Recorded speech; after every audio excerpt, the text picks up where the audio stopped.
So when fueling the truck at the DC is where we fuel it most of the time. Usually I walk around clockwise around the truck, unhook the latch on the driver's side, then go over to the passenger side and unhook there. At this point, I don't open it. I just have it ready to go. Go over to the passenger side in this particular case because the fuel control's on this side and you want to start that one first. And I always put a bungee on there, make sure it's secure. I've had them pop out before. Going around the truck clockwise, checking the tires, the frame, anything that's out of the ordinary. We're not doing a pre-trip here, but you want to look for anything that may be wrong. Driveline, anything's leaking, like the rear end, things like that. I mean, this is the time to check it. You don't have the trailer on, so you can clearly see. And then same thing over here, put the bungee on for the fuel.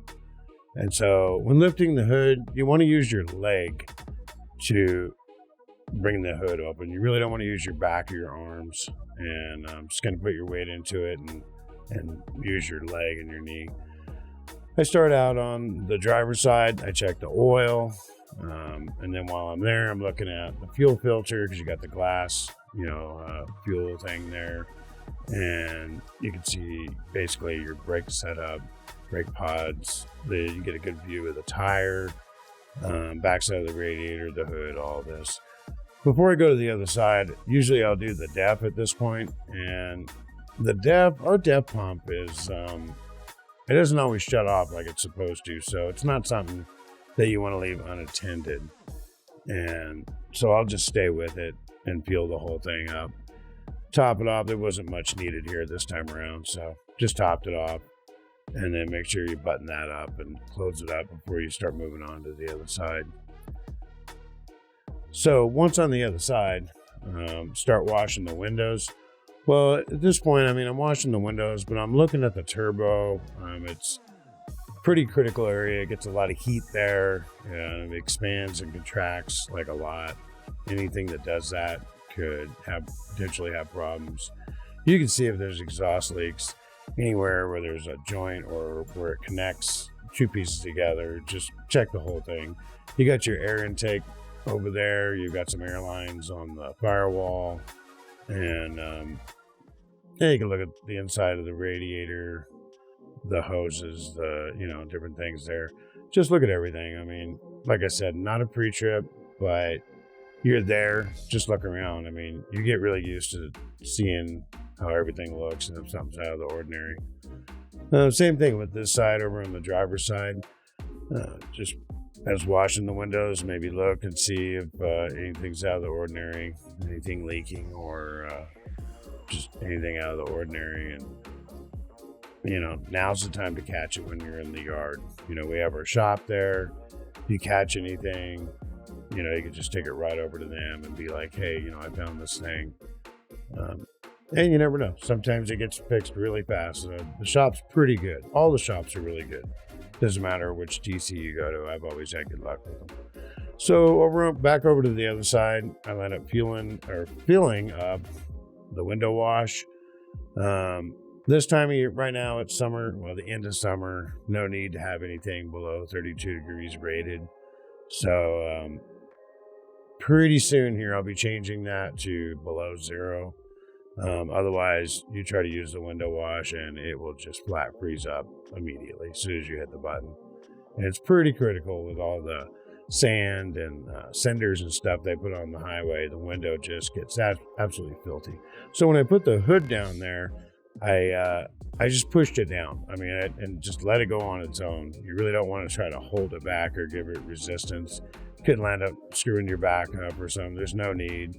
It's set up to hold its weight and push itself back down in a slow manner. And, you can just connect it up at that point.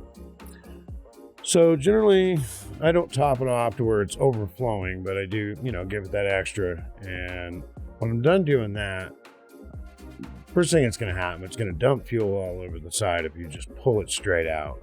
So generally, I'll turn it sideways and then pull it out like that. And no fuel on the side of the truck. Keeps everything clean. Make sure the cap's on. Usually I want to do the passenger side first.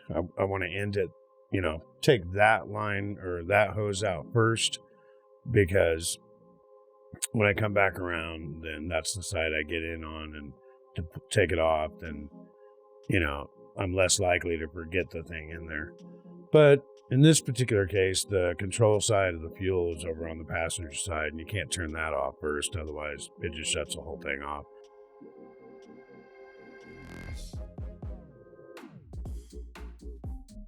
So there you have it. That's basically how I fuel at all the different DCs.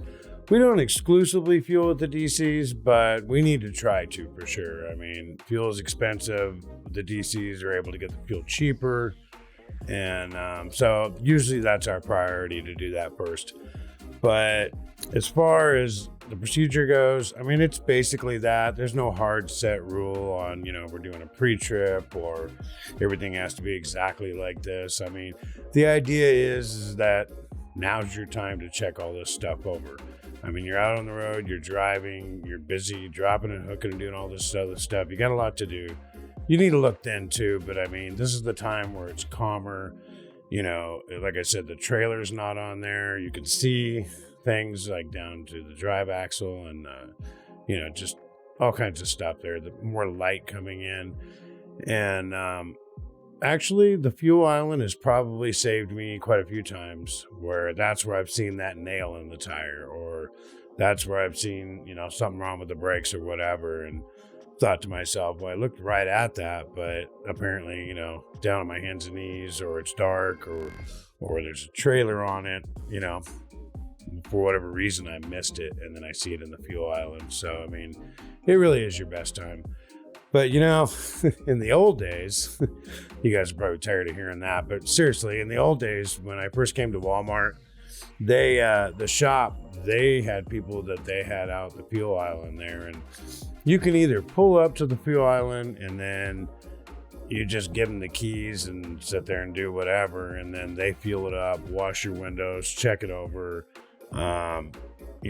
whatever needs to be done, and then hand your keys back and you pull out. But the coolest part was that we had like a service where, I forget what they called it, the drop-off lane or something like that. Anyway, we would just pull our trucks up, drop them off there in that lane, and then walk inside and do whatever we're going to do, take a shower, get coffee, get paperwork.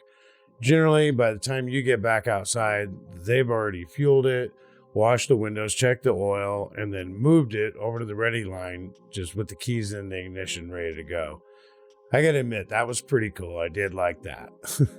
Although there were times where they'd get really busy and your truck wouldn't get fueled as fast that way. But I mean, pretty sweet deal, actually. And beyond that, even beyond the fuel island, we used to have, and all the DCs did this, they had guys from the shop that go out like in a side-by-side or whatever, and they would completely pre-trip the trailers. All the trailers that are loaded, they would go through, check the air pressures in the tire, the brakes, the whole bit. And then they would put a green tag on the front of it. And then, so when you went to the gate, if you didn't have a green tag, well, they would turn you around and go, well, go back to the shop. They need to check it out and give it a check over. But it was a pretty sweet deal, no doubt. I'm kind of curious to what the numbers are now on, being stopped at the scale or problems out on the road compared to what it used to be when the shop did all this stuff for us. I know you're a truck driver and you should do that. And I always did. I always double checked it. They can make mistakes too, but it was pretty cool, I gotta admit. So there it is. That's basically the procedure when I'm in the fuel island. It's really not that hard. No, we don't get paid for that. But I mean, usually, I was taking my time here, but usually it's pretty quick. You're done within just a couple of minutes. It's not that big of a deal. And hell, they pay us so good there. I'm not going to complain that they don't pay me to fuel the truck. So, all right. Hope you guys enjoyed that, and I will catch you guys later.